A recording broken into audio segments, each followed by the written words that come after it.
I didn't call him and say, hey, do you want to respond to YSL Mondo? That wasn't even the conversation. The conversation was after our first interview, he said, look, once this trial is done, there's a bunch of stuff that I want to talk about that I can't talk about now.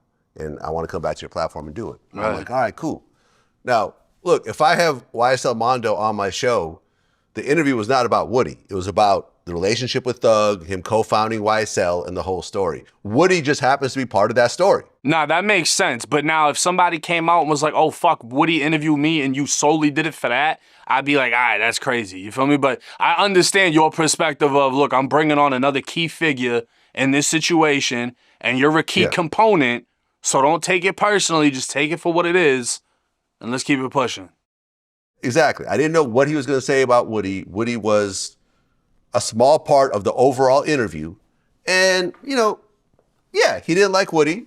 And he said what he said, but that's going to happen in the grand scheme of things. Like, I understand that I have friends who bring on people that don't like me sometimes. And sometimes my name gets mentioned along the way. And sometimes I even get a call. You know, like, I remember Charlemagne interviewed someone I don't like. And they mentioned me. He called me and said, hey, you know, so-and-so said this about you. Do you want me to cut it out? And I'm like, no, I don't care. Yeah. Like, for me, it's like, whatever. I don't care. Like, if I'm part of this person's story, go ahead, rock with it. Life goes on. But Woody, I feel like, took it really kind of personally. He basically said, everyone that talks about me, I watch the videos, and I think he internalizes it. And I don't know, maybe I just caught him on the first day or something. Because what I said was, I also interviewed DK, and DK actually spoke highly about you. So I'm not just picking and choosing. I got people that don't like you. I also got people that do like you. And those people even know each other. They're like brothers. So what do you want me to do? I can't just bring on people that just love you and, you know, are shouting you out the whole time. I mean, this is us. Bunch of people like Vlad and Jake, and a bunch of people hate Vlad and Jake. And that's just the reality of life. That's a fact, yeah. Yeah. Is what it is. Well, Young Thug gets his plea deal. 15 years probation, which I think he could do. I think he's learned his lesson sitting in that jail cell as a multimillionaire long enough to know, okay, I'm done with this. I'm not thugging it out anymore.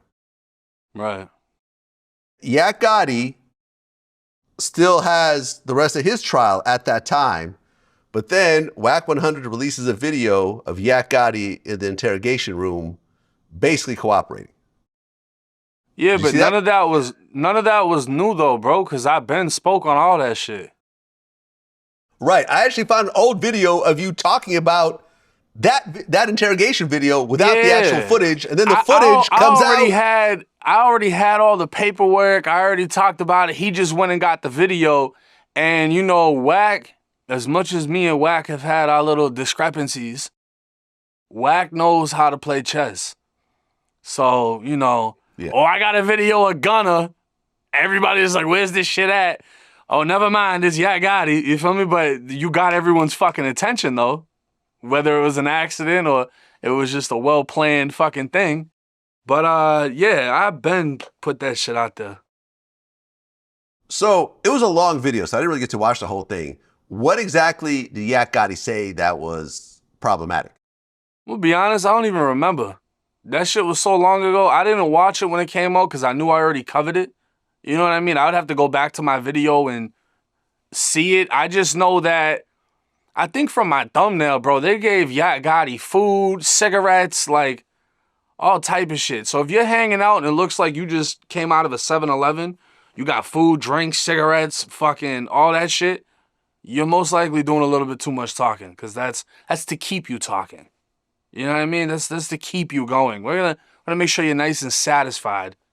Fucking got a female detective rubbing his back in that bitch, like. But yeah, that's how that shit went. Well, the video gets released, and then Yak Gotti gets stabbed in jail, like the day after. Now, I talked to a few people about this, and they all said one had nothing to do with the other. That there had actually been multiple altercations that Yak Gotti was going through during that time. Yeah, it was just timing. But then the trial happens, and he was found not guilty. And I actually interviewed his lawyer, Doug Weinstein, and we went through the whole thing. I don't know if you saw the interview or not, but he actually had a really, really good breakdown of how it all came together. And he basically said, like, this was his first criminal trial ever. He's not, like, that type of lawyer, but being in the presence of Brian Steele and all these other like super high end lawyers, like he learned a lot, and he basically let them take the lead in a lot of this, in a lot of the defense. So ultimately, they won, but I guess because of an assault that happened in jail, he had a superseding indictment, and that actually kept him in jail. I guess they're trying to give him like four years or something like that. For a So jail stabbing or something like that, yeah, some sort of aggravated assault in jail. So he's still in jail as we speak. yeah. Well, that sucks. Yeah. I wouldn't fucking. I can't imagine having an interrogation video drop and then fucking you're in the middle of a gang war inside a jail and you can't get out.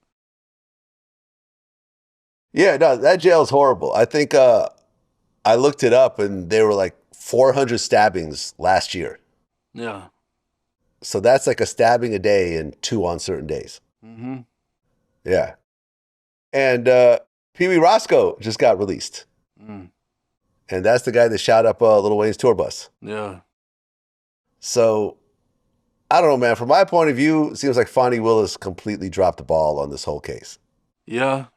I think that's also what happened with her trying to go after Trump too.